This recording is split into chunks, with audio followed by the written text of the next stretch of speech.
ॐ वाक्यकारं वररुचिं भाष्यकारं पतञ्जलिं पाणिनिं सूत्रकारं च प्रणतोऽस्मि मुनित्रयम्। सर्वेभ्यः नमो नमः। अस्माकं सिद्धान्तकौमुद्याः भादिप्रकरणवर्गे सर्वेभ्यः स्वागतम्। पूर्वस्मिन् वर्गे अस्माभिः लः कर्मणि च भावे चाकर्मकेभ्यः इति सूत्रम् अधीतमासीत्। अपि च ततः पूर्वं वर्तमाने लट् इति सूत्रम् अधीतमासीत्।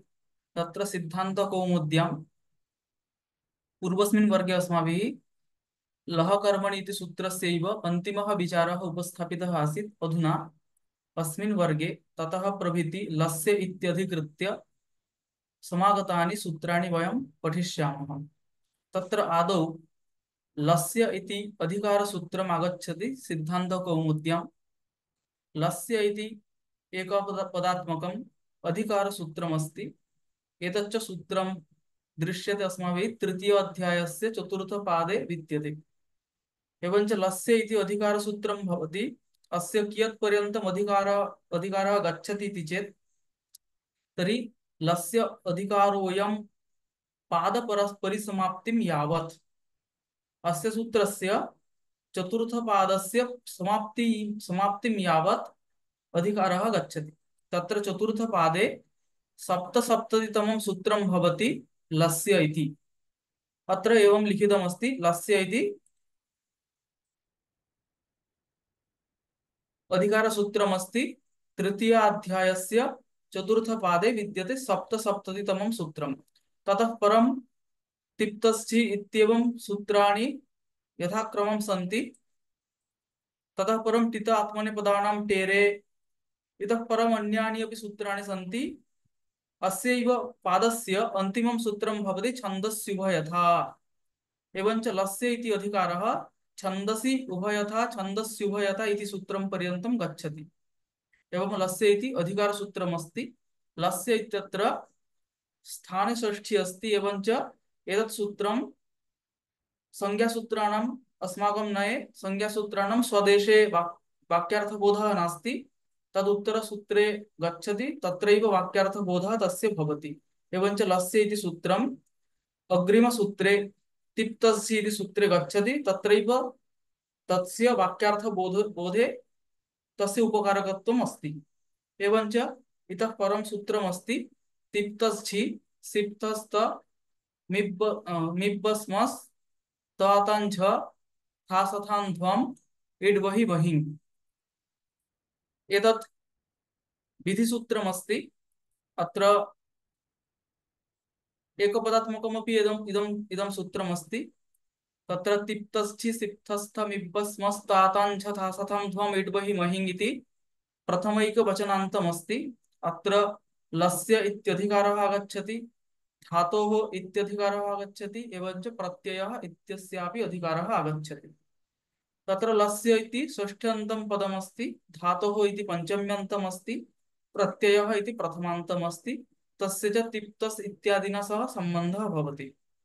अत्र तिप्तस् झि इत्यत्र तिप् च तस् च झि च सिप् च इत्येवम् एतेषां समाहारद्वन्द्वः अस्ति। ततः समाहारद्वन्द्वे एकत्वं भवति इत्यतः प्रथमैकवचनान्तम् एतत् पदमस्ति।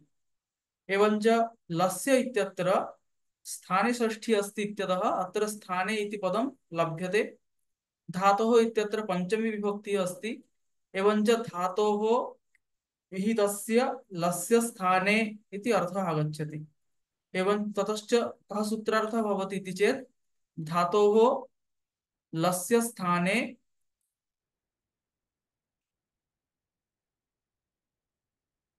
धातोः लस्य स्थाने एते तिबादयः प्रत्ययाः स्युः इति सूत्रार्थः भवति।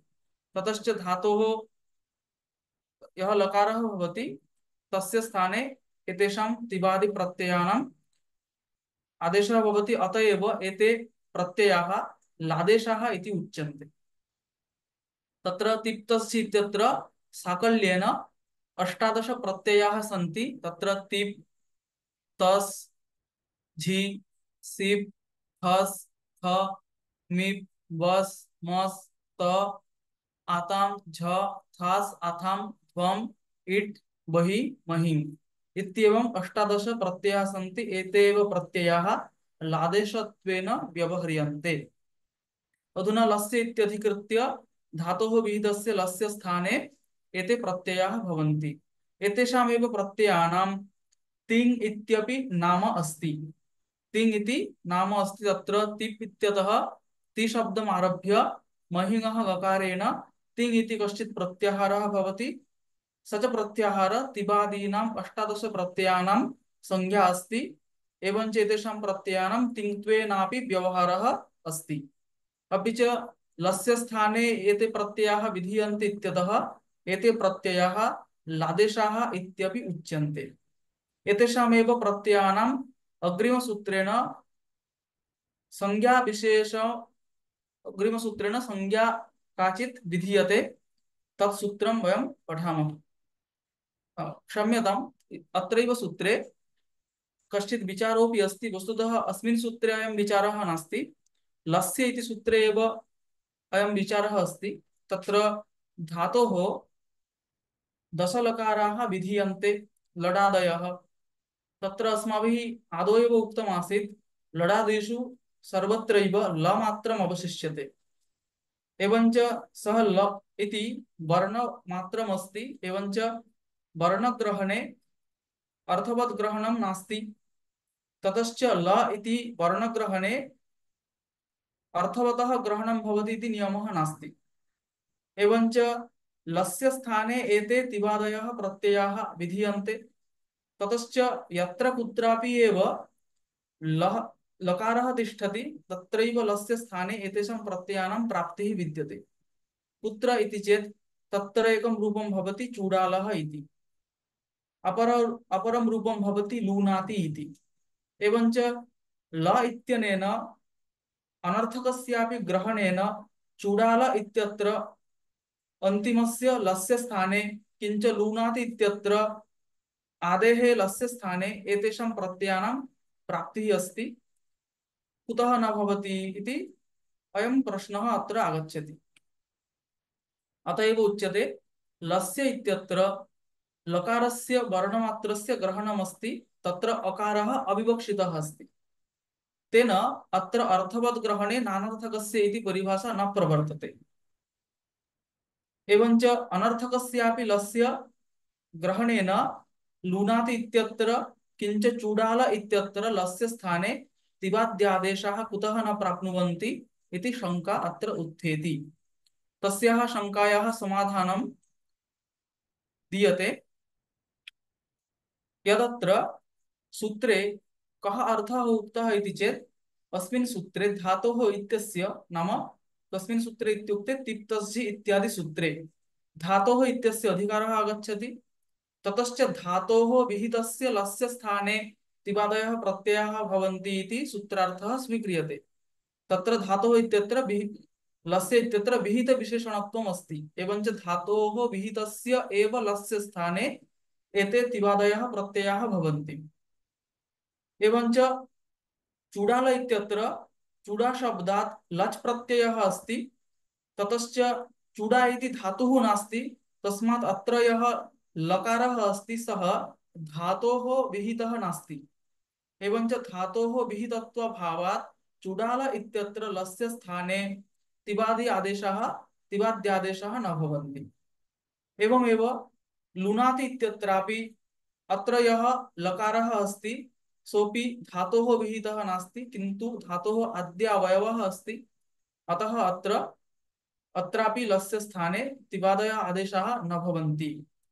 एतदेव अत्र उच्यते। अनेन सूत्रेण अर्थात् तिप् तस्झि इत्यादिना सूत्रेण धातोः विहितस्य लस्य स्थाने एव तिवादयः प्रत्ययाः भवन्ति।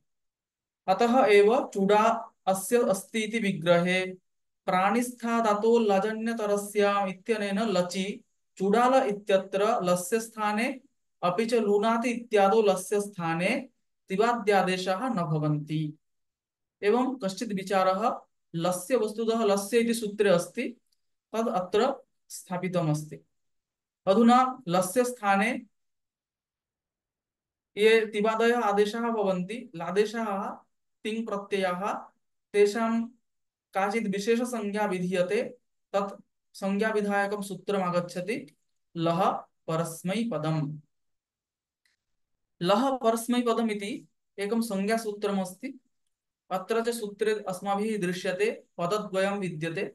तत्र लः इति षष्ठ्यन्तमस्ति, परस्मैपदमिति प्रथमान्तमस्ति। अत्र विधीयमानाः इति प्रथमा बहुवचनान्तम् अध्याह्रियते, अपि च आदेशः इत्यस्यापि अध्याहारः भवति। वस्तुतः लः इत्यत्र या षष्ठी अस्ति सा अनिर्धारित संबंध विशेष षष्ठी अस्ति। अतः स्थाने षष्ठी स्थाने योगा इति सूत्रात् स्थाने इति क्षम्यतां, सा स्थानषष्ठी अस्ति। अतः तस्य स्थाने केचन आदेशाः भवेयुः इत्यतः अत्र आदेशः इति पदम् अध्याह्रियते। एवञ्च सूत्रस्य अर्थः भवति लस्य स्थाने विधीयमानाः आदेशाः परस्मैपदसंज्ञकाः भवन्ति। अधुना अस्माभिः दृष्टं तिप्तस्थि इत्यादिना सूत्रेण लस्य स्थाने अष्टादश तिङ् तिङ् प्रत्ययाः विहिताः सन्ति। तेषामेव प्रत्ययानां लः परस्मैपदम् इति सूत्रेण परस्मैपदसंज्ञा विहिता भवति। तेषामेव तप्रभृति आरभ्य अपि च लस्य स्थाने विधीयमान मानयोः आनयोः नाम शानच्कानचोः आत्मनेपद संज्ञा विधायकं सूत्रम् आगच्छति तङानावात्मनेपदम्। अधुना समेषामेव लादेशानां परस्मैपद संज्ञा विहिता विद्यते। तत्रैव अपवादत्वात् एकं सूत्रम् आगच्छति तङानावात्मनेपदम्। अस्मिन् अपि संज्ञासूत्रे तङानौ आत्मनेपदम् इति पदद्वयं विद्यते। तत्र तङानौ इति प्रथमा द्विवचनान्तम्, अपि च आत्मनेपदम् इति प्रथमान्तम् अस्ति संज्ञाबोधकं पदम्। पूर्वसूत्रात् नाम लः परस्मैपदम् इति सूत्रात् अत्र लः इति षष्ठ्यन्तम् अनुवर्तते। अत्रापि आदेशौ विधीयमानौ इत्यनयोः पदयोः अध्याहारः भवति। अत्र तङानौ इति एकं पदं विद्यते। तत्र तस्य पदस्य कः अर्थः इति चेत् तत्र तं च आनश्च इति विग्रहे द्वन्द्वसमासे इतरेतरयोगद्वन्द्वे तङानौ इति रूपं भवति। अत्र तम् इति कस्य बोधकः अस्ति, आनः इति कस्य बोधकः अस्ति इति अग्रे उच्यते। आदौ सूत्रार्थः कः भवति इति पश्यामः। एवञ्च लः इत्यत्र षष्ठी विभक्ति अस्ति। ततश्च लस्य स्थाने विधीयमानौ आदेशभूतौ तङानौ आत्मनेपदसंज्ञौ भवतः इति अस्य सूत्रस्य अर्थः पर्यवस्यति। एवञ्च लस्य स्थाने ये प्रत्ययाः विधीयन्ते तेषाम् आदौ परस्मैपदसंज्ञा विहिता। ततः तं प्रत्याहारस्य किञ्च आनस्य आत्मनेपदसंज्ञा विहिता अस्ति। एवञ्च पारिशेष्यात् अत्र लस्य स्थाने विधीयमानानां तादि तिङ् प्रभृतीनां तिङ् तिप्तस्थि सिप्तस्थ मिप्पस्मस् एतेषां प्रत्ययानां परस्मैपद संज्ञा भवति। अन्येषाञ्च ताताञ्च थासथं ध्वम् इड्वहि महिं एतेषां प्रत्ययानाम् आत्मनेपद संज्ञा भवति। तत्र सिद्धान्तकौमुद्यां वृत्तौ तं प्रत्याहारः नाम तादिनवकं शानच् कानचौ चैतत् संज्ञाः स्युः पूर्व संज्ञा अपवादः इति लिखितमस्ति। एवञ्च आत्मनेपद संज्ञा परस्मैपद संज्ञायाः अपवादभूता अस्ति। अतएव पूर्व संज्ञा अपवादः इति अत्र लिख्यते। एवञ्च तं प्रत्याहारः नाम तादिनवकम्। अपि च आन इत्यनेन शानच् कानचोः ग्रहणं भवति। ततश्च शानच् कानचौ लादेशभूतौ शानच् कानचौ आत्मनेपद संज्ञौ भवतः इति सूत्रार्थः आयाति। तत्र तं प्रत्याहारे केषाम् अन्तर्भावः अत्र लिखितमस्ति। आन इति पदेन केषां ग्रहणम् इति चेत् आनपदेन शानच् कानचोरेव ग्रहणम् अस्ति। तत्र आन इत्यत्र शानचि अपि च कानचि सामान्यम् अस्ति आन इति। अतः आन इत्यनेन एव अत्र शानच् कानचोः ग्रहणं भवति। अधुना अत्र कश्चित् प्रश्नः भवितुमर्हति यत् आन इति सामान्यवचनात् यथा शानच् कानच् गृह्यते तथैव कश्चित् प्रत्ययः अस्ति चानस्, तत्रापि आन मात्रम् अवशिष्यते। एवञ्च अत्र आनपदेन चानसः अपि ग्रहणं प्राप्नोति। तर्हि वृत्तौ शानच् कानचौ चैतत् संज्ञाः स्युः इति कुतः लिख्यते? चानसः ग्रहणं कुतः न भवति इति चेत् तत्र चा तङानावात्मनेपदम् अत्रापि सूत्रे लः इति अनुवर्तते। तदस्य सूत्रार्थः भवति लस्य स्थाने विधीयमानः तङ् प्रत्याहारः किञ्च आनः आत्मनेपदसंज्ञः भवति इति। एवञ्च लस्य स्थाने विधीयमानयोः एव शानच् कानचोः एव अत्र आत्मनेपदसंज्ञा प्राप्नोति। यश्च चानस् इति प्रत्ययः सः धातोः विहितः भवति, न तु धातोः विहितस्य लस्य स्थाने। एवञ्च चानसः अत्र लादेशत्वाभावात् आत्मनेपदसंज्ञा न भवति। एतदेव उच्यते यत् आनपदेन शानच् कानचोरेव ग्रहणं न तु ताच्छिल्यवयवचनशक्तिषु चानस् इति चानस् अपि तस्य लादेशत्वाभावात् इति लिखितमस्ति। एवञ्च चानस् प्रत्ययः एतेषु अर्थेषु धातोः विहितः अस्ति, न तु धातोः विहितस्य लस्य स्थाने। तस्मात् चानस् न लादेशः, अतः लादेशत्वाभावात् चानसः आत्मनेपदसंज्ञा न भवति। एवञ्च अस्य फलं किम् इति चेत् तत्र फलमुच्यते एतेन, नाम चानसः आत्मनेपदसंज्ञा भावात् चानसः आत्मनेपदसंज्ञा भावात् परस्मैपदिनः धातुभ्यः धातोः अपि चानस् प्रत्ययः भवति। एवञ्च तेन निहन्तुं शक्तः इत्यर्थे निपूर्वक हन् धातोः परस्मैपदिनः हन् धातोः अपि चानस् प्रत्ययः विधीयते। ततश्च निघ्नान इति रूपं निघ्नानाः निघ्नानः वा इति रूपं सिद्ध्यति। यदि चानसः अपि आत्मनेपदसंज्ञा भवति तर्हि चानस् प्रत्ययः परस्मैपदी धातुभ्यः विहितः न भवति। ततश्च निपूर्वक हन् धातोः परस्मैपदिनः हन् धातोः चानस् न सिद्ध्यति। अतः अत्र चानसः आत्मनेपदसंज्ञा नास्ति, तस्य फलञ्च निघ्नानाः इत्यादि रूपसिद्धिः इति उक्तमस्ति। एतेन परस्मैपदिभ्यः अपि चानस् भवति, तेन निघ्नान इति रूपं सिद्ध्यति। निघ्नान इति पदस्य कः अर्थः इति चेत् निहन्तुं शक्तः इत्यर्थः। एवञ्च सामान्येन तङानावात्मनेपदम् इति सूत्रम् अस्माभिः अधीतं। तत्र अधुना अष्टादशलादेशानां भागद्वयमस्ति। तत्र प्रथम नवकस्य परस्मैपदसंज्ञा भवति, द्वितीय नवकस्य आत्मनेपदसंज्ञा भवति। तत्रैव शानच् कानचोरपि लादेशभूतयोः शानच् कानचोरपि आत्मनेपदसंज्ञा भवति इति अस्माभिः ज्ञातुं शक्यते। अधुना कस्मात् धातोः कीदृशप्रत्ययाः भवेयुः इति विषये प्रकरणम् आरभ्यते। तत्र आदौ एव सूत्रमस्ति अनुदात्तगीत आत्मनेपदम्। एतच्च विधिसूत्रमस्ति।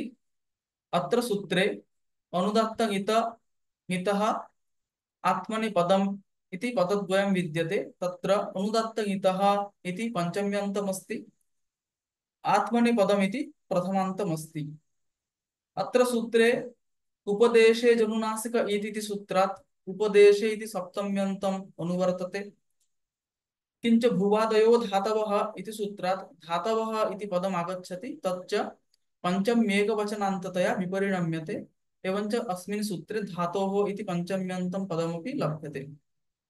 लस्य इत्यधिकारः आगच्छति। अधिकारः आगच्छति इत्युक्ते अत्र आत्मनेपदस्य विधानं भवति। एवञ्च आत्मनेपदं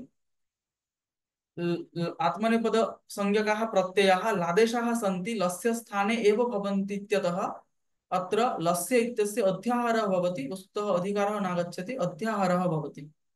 यतोहि आत्मनेपद संज्ञा लादेशभूतानाम् एव तං प्रत्ययानां भवति। एवञ्च लादेशत्वभावात् तङाम् आत्मनेपद संज्ञा एव न सम्भवति इत्यतः अत्र लस्य इत्यस्य अध्याहारः क्रियते। अतएव आत्मनेपद ग्रहणलभ्यमिदम् इति लिखितमस्ति। आत्मनेपद ग्रहणलभ्यमिदं तिङां लादेशत्व नियमात्। अतएव अत्र लस्य इत्यस्य अध्याहारः भवति। तत्र अनुदात्तगितः इत्यत्र पंचमी विभक्तिः अस्ति।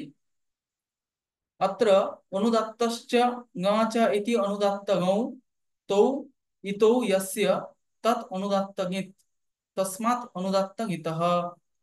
एवञ्च आदौ अत्र द्वन्द्वसमासः अस्ति, ततश्च बहुब्रीहि समासः अस्ति। एवञ्च अनुदात्तगितः इति द्वन्द्वगर्भ बहुब्रीहि समास निष्पन्नं पदमस्ति। तत्र इति पदस्य द्वन्द्वान्ते श्रूयमाणत्वात् प्रत्येकं सम्बन्धः भवति। प्रत्येकम् इत्युक्ते द्वन्द्व समास अवयवैः सह सम्बन्धः भवति। एवञ्च ईत् इति पदम् अनुदात्त इत्यनेन अपि सम्बध्यते, किञ्च ग इत्यनेन अपि सम्बध्यते। ततश्च अनुदात्त गितः इत्यस्य अनुदात्तेतः किञ्च गितः इति अर्थः लभ्यते।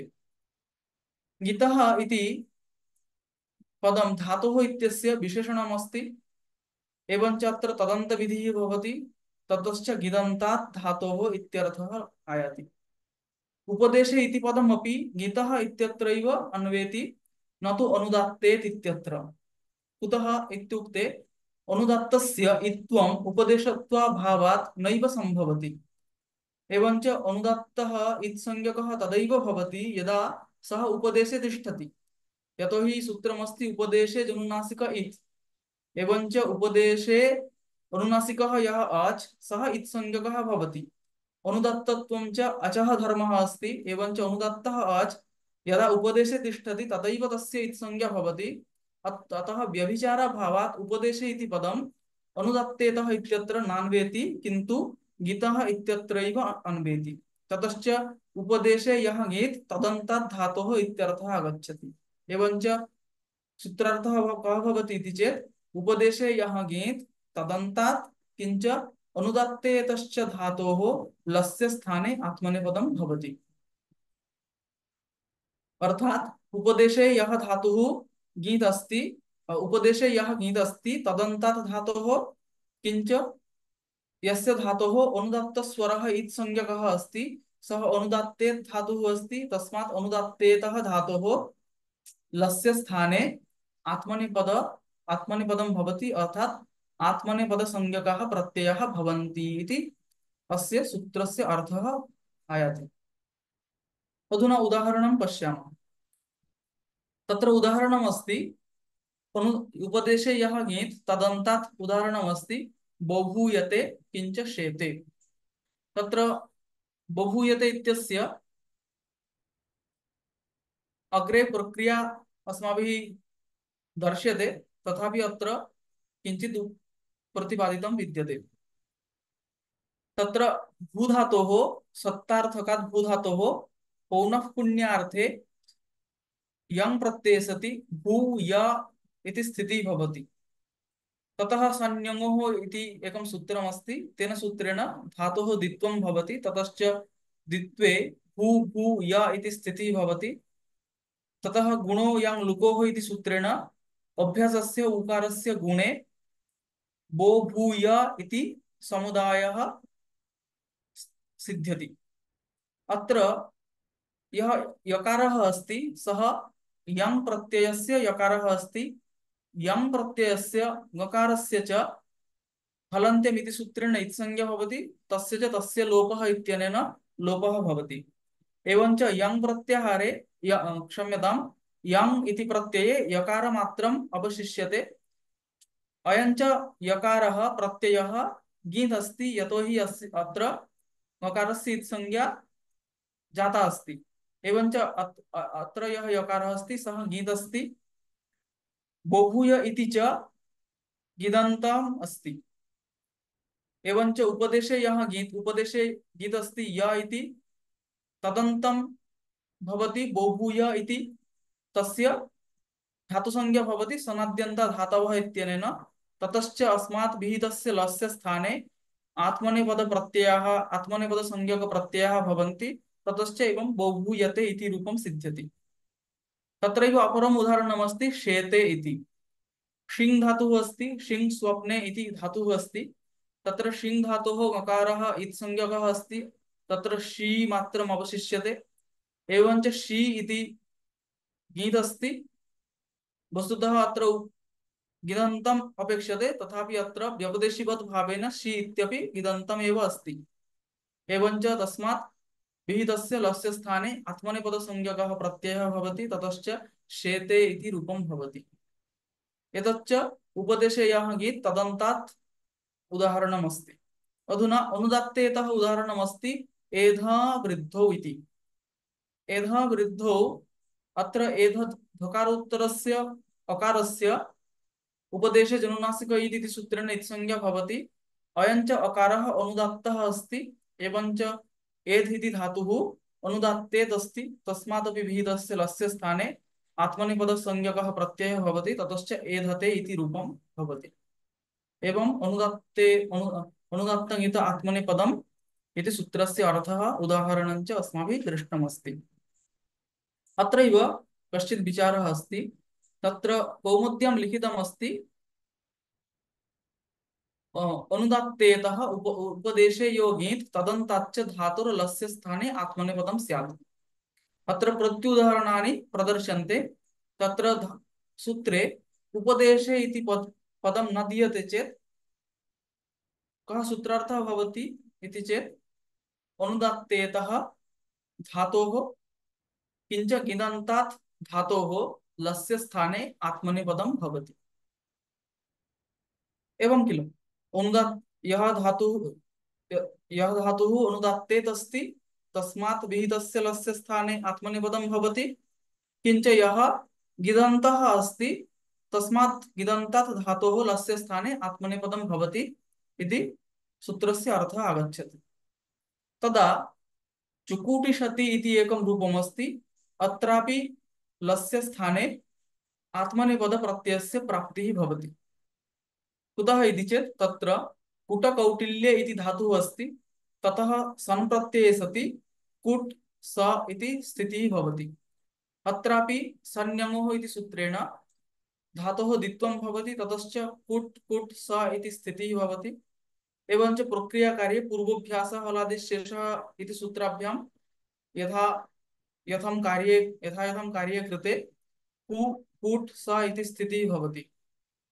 ततश्च कुहोश्चु इति सूत्रेण कु इत्यस्य ककारस्य चुत्वे चकारे चु कुट् स इति स्थितिः भवति।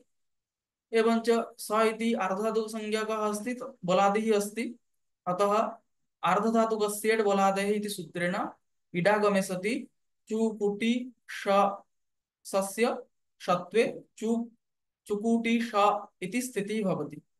अधुना चुकूटी श इति सनाद्यन्त तस्य सनाद्यन्त धातवः इति सूत्रेण धातुसंज्ञा भवति। ततश्च वर्तमाने लट् इति सूत्रेण लटि अनुबंध लोपे चुकूटी श ल इति स्थिते लस्य स्थाने प्रथम पुरुषैकवचन विवक्षायां तिपि अनुबंध लोपे तिपः। अधुना चुकूट ईश इत्यत्र सनः स इत्यस्य गाङ्कुटादिभ्योः निनगित् इति सूत्रेण गिद्वद् भावः भवति। अधुना तस्य सूत्रस्य कः अर्थः अत्र लिखितमस्ति। गाङ्कुटादिभ्यः परः णित् भिन्नः प्रत्ययः गित् भवति। अधुना गाङ् इति आदेशः अस्ति। कुटादयः ये धातवः सन्ति तेभ्यः परः यः ईत् भिन्नः प्रत्ययः अपि च णित् भिन्नः प्रत्ययः तस्य गिद्वद् भावः अनेन सूत्रेण क्रियते। एवञ्च अत्र चु कूट ईश इत्यत्र ईश इति अर्धधातुकसंज्ञकः अस्ति, स च ईत् भिन्नः अस्ति, अपि च णित् भिन्नः प्रत्ययः अस्ति, किञ्च कुटादिभ्यः परः अस्ति। अतः अत्र सनः सकारस्य गीतवत् भावः भवति। तस्य किं फलम् इति चेत् अत्र अ, गुणः न भवति इति तत्र फलमस्ति। अधुना अत्र गीत् अस्ति, स गिदन्तमस्ति, चुकूटि श इति समुदायः।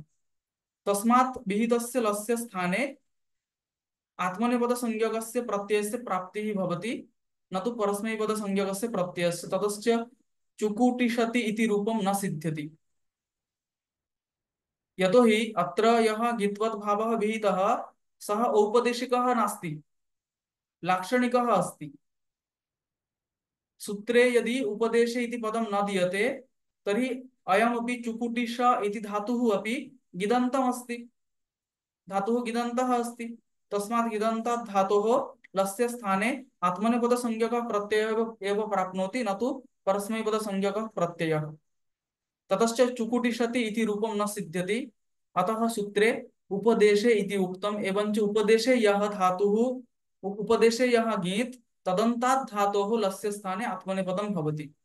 अत्र यद्यपि सन् प्रत्ययः गीत् अस्ति, तदन्तश्च चुकुटिष इति अस्ति, किन्तु अयं गीत् उपदेशे अयम् उपदेशे गीत नास्ति, किन्तु औपदेशिकः गीत नास्ति, किन्तु लाक्षणिकः गीत अस्ति इत्यतः अत्र आत्मनेपदसंज्ञकस्य प्रत्ययस्य प्राप्तिः न भवति, परस्मैपदसंज्ञकस्य प्रत्ययस्य प्राप्तिः भवति। ततश्च चुकुटिषति इति रूपं भवति। एवं सूत्रे उपदेशे इति पदाभावे चुकुटिषति इत्यत्र दोषः भवति। तथैव सूत्रे एवं अत्र सूत्रे इतोपि एकः विचारः अस्ति, यत् अत्र गीतांशे तदन्तविधिः कथं क्रियते। तदा बालमनोरमायाम् उच्यते गीता। अधुना अवशिष्टः कश्चित् विचारः अस्ति अनुदत्तगीता आत्मनेपदम् इति सूत्रे। सः विचारः अस्माभिः अग्रिमवर्गे उपस्थाप्यते। अधुना एतावत्पर्यन्तमेव। सर्वेभ्यः नमो नमः।